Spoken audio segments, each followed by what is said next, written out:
Everyone, जय Hind, very good morning. कैसे हैं आप लोग? आई होप आप लोग अच्छे हैं। चलिए क्लास स्टार्ट करते हैं, करंट अफेयर्स क्लास। आज डेट क्या है? 9 जुलाई 2024। आज का जो करंट अफेयर्स है बहुत ही इंपॉर्टेंट है, प्लीज एंड तक जरूर देखिए। चलिए स्टार्ट करते हैं। 9 जुलाई 2024 करंट अफेयर।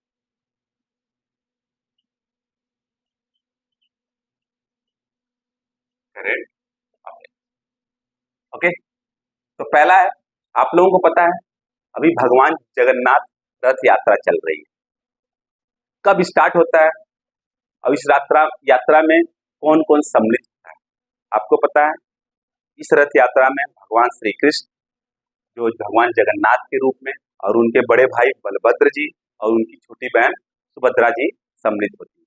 और ये जो रथ यात्रा होता है इसमें 3 रथ होते हैं और तीनों जो है लकड़ी के बने होते हैं। इसमें लोग रथ को खींच कर लेके जाते हैं भगवान जो जगन्नाथपुरी मंदिर है वहां से गुंडीचा मंदिर तक। फिर उसके बाद 7 दिन तक वहां भगवान रुकते हैं। फिर उसके 7 दिन के बाद वहां से फिर से आते हैं कहाँ पर? जगन्नाथपुरी मंदिर पर।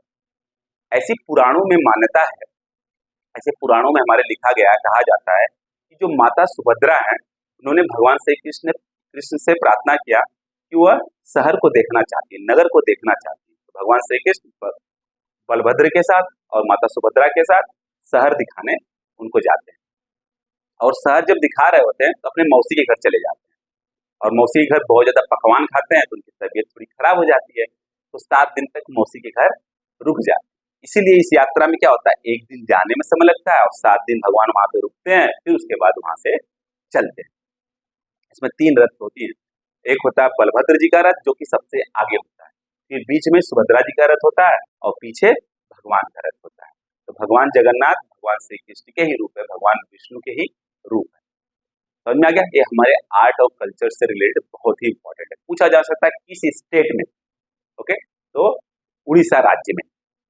अभी राष्ट्रपति द्रौपदी मुर्मू जी जो जब ये रथ यात्रा स्टार्ट हुआ था तो वहां पे दर्शन करने गए थे, और जो हमारे एजुकेशन मिनिस्टर हैं धर्मेंद्र प्रधान वो भी गए थे, और जो उड़ीसा राज्य के चीफ मिनिस्टर हैं मोहन चरण मांझी जी वो भी गए थे, और वहां के गवर्नर भी गए थे। देख लेते हैं रथ यात्रा भगवान जगन्नाथ का। लॉर्ड जगन्नाथ, जग के नाथ,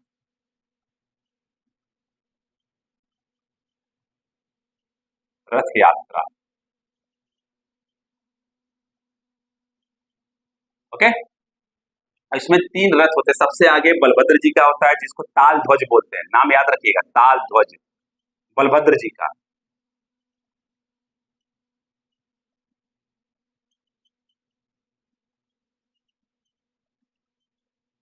फिर उसके पीछे माता सुभद्रा का, बीच में उनका नाम क्या है? उनके रथ का नाम दर्प दलन, दर्प दलन, सुभद्रा जी का। फिर सबसे पीछे भगवान का रथ होता है, जगन्नाथ भगवान का। उनका नाम जो उनके रथ का नाम क्या है? गरुड़ ध्वज।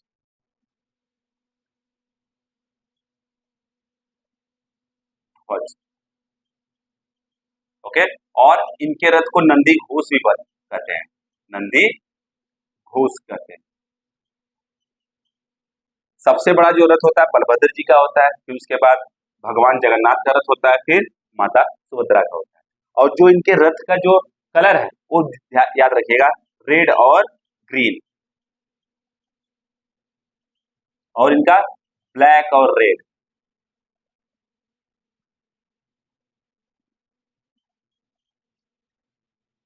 रेड और येलो, पीला।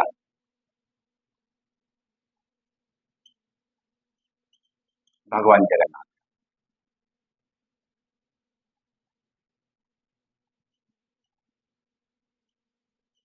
ये दुनिया का सबसे बड़ा रथ यात्रा है। कहा जाता है जब ये मंदिर का निर्माण हुआ तब से ये रथ यात्रा प्रचलित है, जो कि आषाढ़ मास के शुक्ल पक्ष की द्वितीया तिथि को स्टार्ट होता है।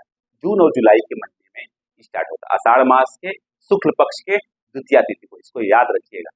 Okay, no problem. तो कहां से कहां तक जाता है? जगन्नाथपुरी मंदिर से गुंडीचा मंदिर तक, और गुंडीचा मंदिर से फिर से वापस जब आते हैं, जब गुंडीचा मंदिर से वापस आते हैं तो उसे क्या बोला जाता है, बहुत ही इंपॉर्टेंट है, ध्यान दीजिएगा, बहुधा, बहुधा यात्रा। जब गुंडीचा मंदिर से जब वापस जाते हैं जगन्नाथपुरी मंदिर, तब उसको बोला जाता है बहुधा यात्रा। Got it, no problem. 7 जुलाई से 16 जुलाई तक चलेगा, तो नोट डाउन कर लीजिए, बहुत इंपॉर्टेंट है। किस स्टेट में मनाया जाता है? उड़ीसा।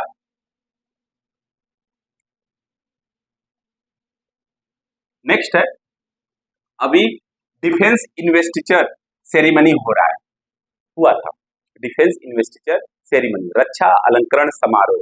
उसमें हमारे जो वीर सैनिक हैं उनको सम्मान दिया गया। देखिए, 2 प्रकार के वीर सैनिकों को अवार्ड दिया जाता है। एक होता है शांति के समय भी हमारे जो वीर सैनिक होते हैं बॉर्डर पे लड़ते रहते हैं, देखते ही रहते हैं आप लोग। और एक होता है युद्ध के समय अवार्ड दिया जाता है। तो जो शांति के समय अवार्ड दिया जाता है उसको बोलते हैं पीस टाइम गैलेंट्री अवार्ड। जो युद्ध के समय दिया जाता है उसको बोलते हैं वॉर टाइम गैलेंट्री अवार्ड। तो देखते हैं जो अभी दिया गया, जो हमारे लिए बहुत इंपॉर्टेंट है, डिफेंस इन्वेस्टिचर सेरेमनी। ओके, और ये अवार्ड कौन देता है? राष्ट्रपति देते हैं। आप लोगों को पता है कहाँ पे देते हैं? राष्ट्रपति भवन में देते हैं। तो इस अवार्ड में कितने पुरस्कार दिए गए? 10 कीर्ति चक्र, ध्यान दीजिएगा, नाम तो नहीं पूछेगा क्योंकि सब इंपॉर्टेंट है। कीर्ति चक्र और 26 शौर्य चक्र, क्योंकि अभी तो युद्ध चल नहीं रहा है। ये जो शांति का समय अवार्ड दिया जाता है उसमें क्या है, कीर्ति चक्र दिया जाता है और शौर्य चक्र दिया जाता है हमारे वीर सैनिकों को, जो अपने जीवन का बलिदान दे देते हैं हमारे देश की रक्षा करने के लिए, हमारी रक्षा करने के लिए। तो पीस टाइम में जो 3 अवार्ड दिए जाते हैं, सबसे ऊंचा जो होता है, सबसे पहला जो होता है वो अशोक चक्र होता है, फिर दूसरे नंबर पर कीर्ति चक्र होता है, फिर तीसरे नंबर पर शौर्य चक्र होता है। और जो युद्ध के समय अवार्ड दिए जाते हैं वो भी 3 प्रकार के होते हैं। परमवीर चक्र सबसे ऊपर, फिर भी दूसरे नंबर पर महावीर चक्र, फिर तीसरे नंबर पर वीर चक्र दिया जाता है। हमारे वीर सैनिकों को जो अपने जीवन की बलिदान दे देते हैं या युद्ध में जब लड़ते हैं, बहुत वीरता के साथ लड़ते हैं, तो उनको सम्मान देना बहुत ही जरूरी है। तो वह सम्मान दिया जाता है, परमवीर चक्र, महावीर चक्र और वीर चक्र युद्ध के समय दिया जाता है। आप लोग कमेंट बॉक्स में कमेंट करके बताइएगा कि किस वीर सैनिक को पहला परमवीर चक्र मिला था। ओके, समझ में आ गया? No problem. और पहली बार कब दिया गया? 26 जनवरी 1950 से स्टार्ट हुआ गैलेंट्री अवार्ड देना।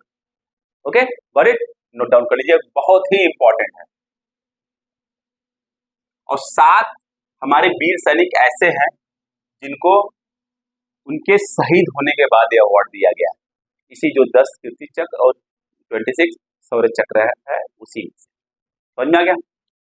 तो नोट डाउन कर लीजिएगा, बहुत इंपॉर्टेंट है। तीसरा, वर्ल्ड का जो फर्स्ट सीएनजी बाइक किस कंपनी ने बनाया? दुनिया का सबसे पहला सीएनजी बाइक, ध्यान दीजिएगा, CNG bike, compressed natural gas वाला बाइक, क्योंकि पोल्यूशन बहुत ही कम करेगा कंपेयर टू डीजल और पेट्रोल के, बहुत कम। वर्ल्ड फर्स्ट सीएनजी बाइक किस कंपनी ने बनाया? बहुत ही इंपॉर्टेंट है, बजाज। बजाज। और लॉन्च कहाँ किया है? ये भी बहुत इंपॉर्टेंट है, न्यू दिल्ली में, ध्यान दीजिएगा। ओके, और ये पूरा का पूरा इको फ्रेंडली है।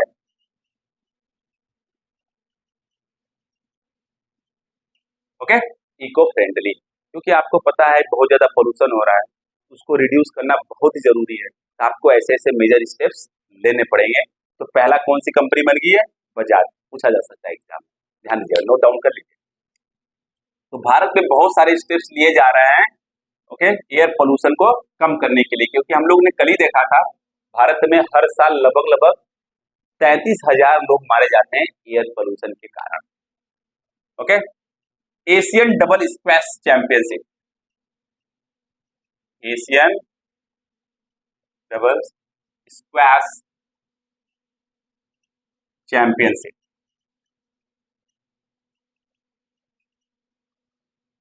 ये पहले हुआ कहाँ है, ये याद रखिए, मलेशिया में। इसमें भारतीय मूल के एक खिलाड़ी हैं जिनका नाम है अभय सिंह, उनको 2 गोल्ड मेडल मिले हैं। अभय सिंह को एक मिला है, पहले 2 गोल्ड मेडल मिले हैं, एक मिला है मेंस डबल के लिए, एक मिला है मिक्स डबल के लिए। मिक्स डबल का मतलब एक लड़का और एक लड़की। तो मेंस डबल में पहले देखिए 2 गोल्ड मेडल मिले हैं, ध्यान रखिएगा, बहुत अच्छा परफॉर्मेंस दिए हैं। एक मिला है इनको मेंस डबल के लिए, मतलब 2 पुरुष खेले, उसमें से एक तो हो गए अभय सिंह, दूसरे कौन हो गए, हम लोग पढ़े हैं बहुत, वेलावन सेंथिल कुमार, याद होगा आप लोगों को, बात कर चुके हैं हम लोग इनके बारे में, सेंथिल कुमार। और दूसरा जो मिक्स डबल है, इसमें एक लड़की और एक लड़का, लड़का मतलब अभय सिंह हो गए, लड़की जो है ज्योत्सना चेन्नप्पा हो गई, ज्योत्सना चेन्नप्पा।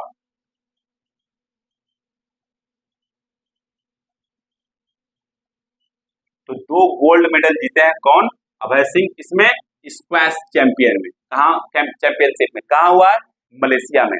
तो एक कौन है, बिलावन सेंथिल कुमार, और एक है Jyotsna Chinappa. Okay, got it, note down कर लीजिएगा, बहुत ही इंपॉर्टेंट है। बिलावन सेंथिल कुमार स्क्वैश प्लेयर हैं, उनके साथ मिलकर अभय सिंह जो है एक गोल्ड मेडल जीते हैं, और चेन्नप्पा, ज्योत्सना चेन्नप्पा के साथ मिलकर भी एक गोल्ड मेडल जीते हैं अभय सिंह। तो एग्जाम में पूछा जा सकता है, इसको याद रखिएगा। चीफ जस्टिस ऑफ झारखंड, नए chief justice of high court, Jharkhand high court नियुक्त किए गए, उनका नाम क्या है, न्यू चीफ जस्टिस ऑफ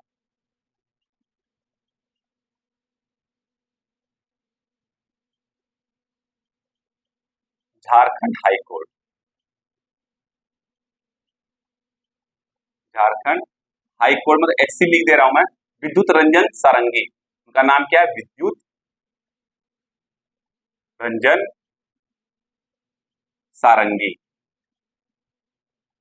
ये इससे पहले उड़ीसा हाई कोर्ट के जज थे, अब इनको झारखंड हाई कोर्ट का नया जज नियुक्त किया गया है। और नियुक्त मतलब शपथ कौन दिलाता है, हम लोग तो पढ़ चुके हैं ना, जो हाई कोर्ट के जज होते हैं उनका अपॉइंटमेंट तो प्रेसिडेंट ही करते हैं, परंतु उनको शपथ जो है वहां के राज्यपाल दिलाते हैं, समझ में आ गया। और जो सुप्रीम कोर्ट के जज होते हैं उनका अपॉइंटमेंट प्रेसिडेंट करते हैं, उनको शपथ भी प्रेसिडेंट ही दिलाते हैं, पर हाई कोर्ट में जो शपथ होता है वो गवर्नर दिलाता है, तो याद रखिएगा। ओके, और झारखंड के मुख्यमंत्री कौन है, अभी हम लोगों ने डिस्कस किया था 2-3 दिन पहले, Hemant Soren ji.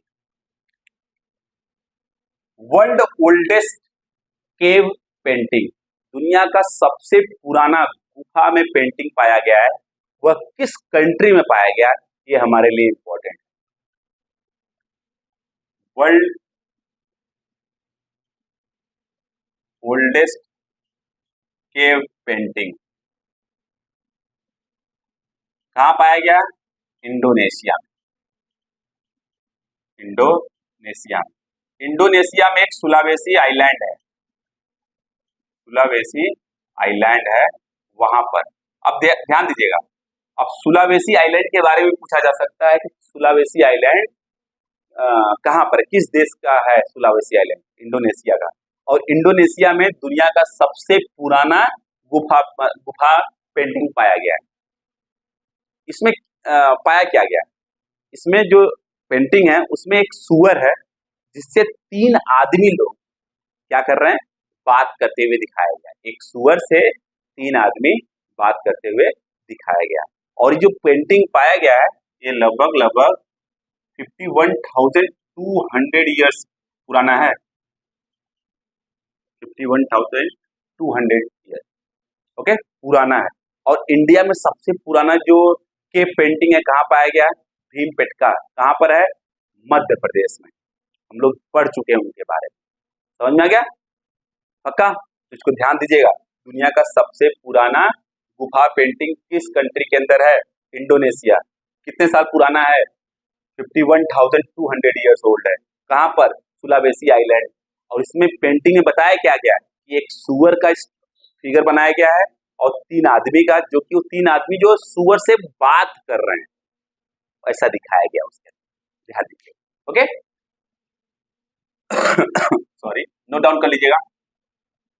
Indian origin Lisa नैंडी किस कंट्री की cultural, media and sports ministry बनाई गई, अपॉइंट की गई?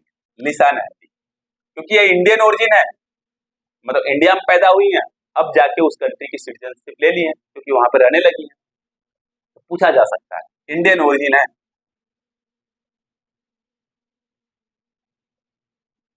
Indian origin Lisa नैंडी।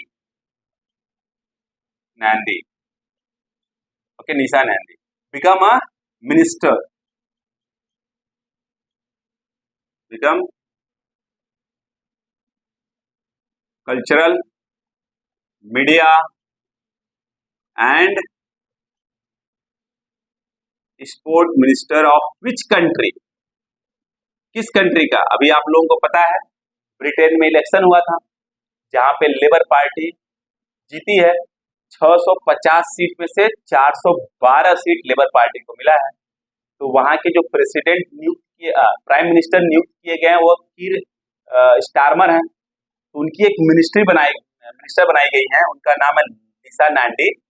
कौन सी मिनिस्टर दिया गया उनको? कल्चरल, मीडिया और स्पोर्ट मिनिस्टर दिया गया है। तो कहाँ की? ब्रिटेन की। ध्यान दीजिएगा,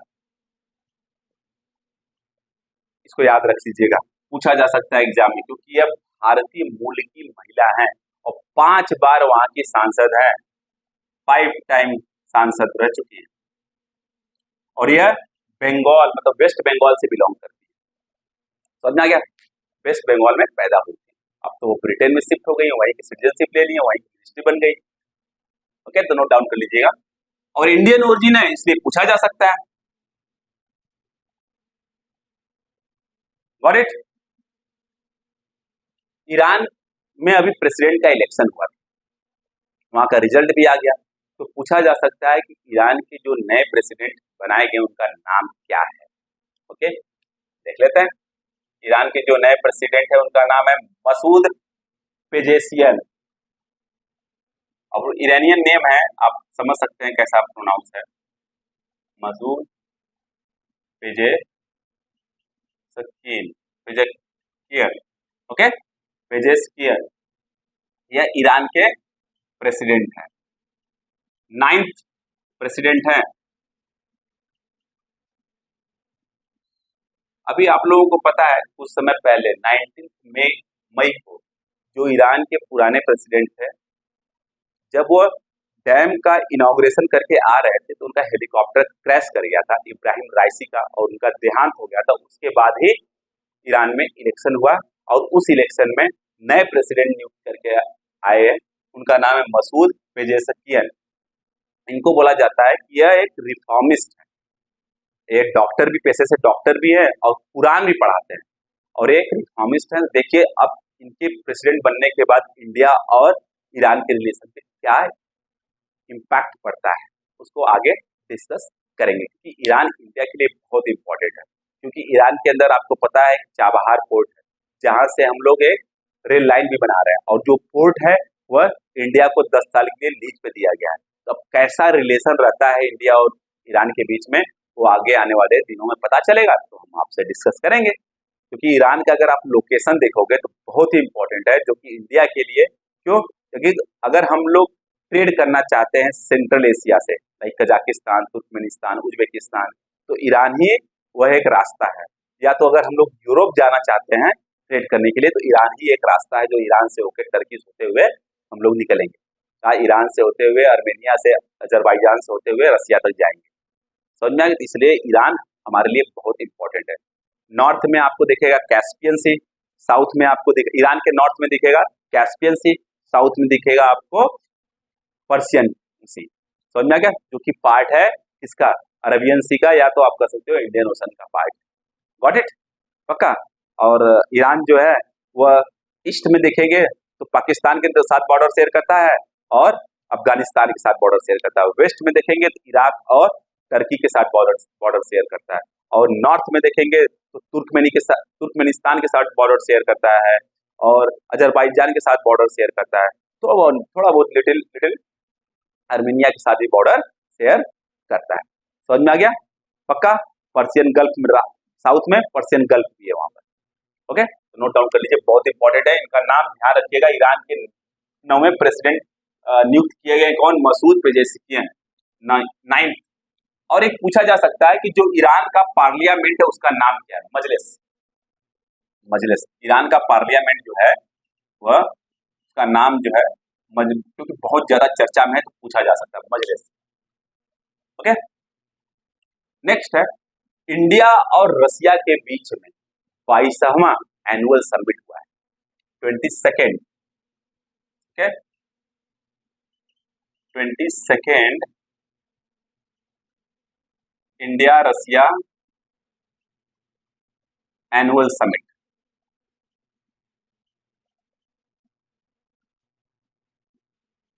पूछा जा सकता है कि जो समिट है वह कहाँ हुआ है? ये समिट रसिया में हुआ। समझ में? रसिया के कहां पर? मॉस्को में, क्योंकि यहाँ पे प्रधानमंत्री मोदी जी वहां पर गए हैं, कल ही गए हैं।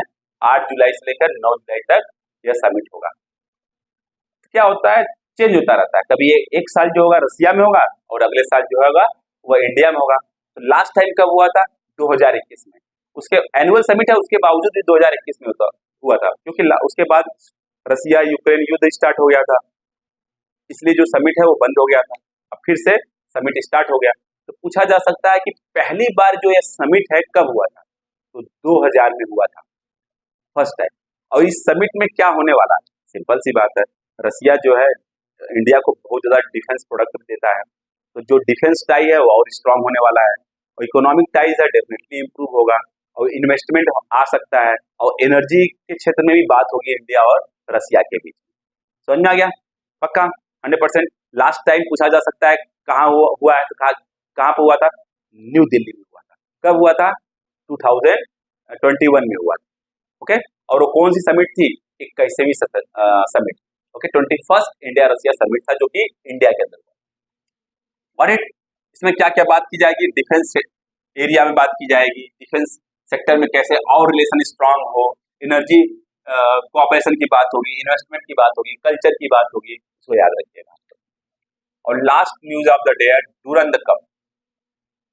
डुरंड कप से रिलेटेड है। पूछा जा सकता है कि जो डुरंड कप है किस स्पोर्ट्स से रिलेटेड है? फुटबॉल। अब हम लोग इसको डिस्कस क्यों कर रहे हैं? क्योंकि अभी जो डुरंड कप का वेन्यू है वह डिसाइड किया गया, बताया गया कि कहाँ कहाँ जो है डुरंड कप जो है वह होने वाला है। यह बोला जाता है कि इंडिया का सबसे ओल्डेस्ट फुटबॉल टूर्नामेंट है, इंडिया का, इवन एशिया का oldest football tournament, India's oldest football tournament. अब इसका वेन्यू डिसाइड किया गया, इसलिए यह न्यूज में। कहां कहां यह होगा तो इसको याद रखिएगा। कोलकाता, वेस्ट बंगाल में कोलकाता में होगा, फिर काकराझर में होगा। अब वो काकराझर कहां पर है? आसाम में है, इसको याद रखिएगा, पूछा जा सकता है। फिर शिलोंग में, और शिलोंग क्या है? मेघालय का कैपिटल है। पता है आप लोगों को? ये 3 जगह वेन्यू डिसाइड किया गया है किसका? डुरंड कप का। कब से कब तक होने वाला है ये ध्यान रखिएगा, कब से कब तक होने वाला है? 27 जुलाई से स्टार्ट होगा और 31 अगस्त तक चलेगा। और एक पूछा जा सकता है क्वेश्चन कि कौन सा संस्करण है? 133वां एडिशन है यह, इसीलिए बोला जा रहा है कि यह इंडिया का सबसे ओल्डेस्ट फुटबॉल, जो ओल्डेस्ट फुटबॉल टूर्नामेंट है। कब स्टार्ट हुआ था? 1888 में, 1888 में स्टार्ट हुआ था। लास्ट टाइम कौन इस कप को जीता था? मोहन बगान जो टीम है वह इस कप को जीती। पक्का समझ में आ गया? 100%, नो प्रॉब्लम। आज के लिए बस इतना ही। बहुत ही इंपॉर्टेंट करंट अफेयर्स है जिसको आप लोग देख लीजिएगा, और जाने से पहले अगर आपको पसंद आए जिसको लाइक शेयर सब्सक्राइब जरूर करिएगा, और बेल आइकन दबाना बिल्कुल मत भूलिएगा, नहीं तो नोटिफिकेशन मिस कर देंगे। Okay, bye bye, take care, पढ़ते रहिएगा।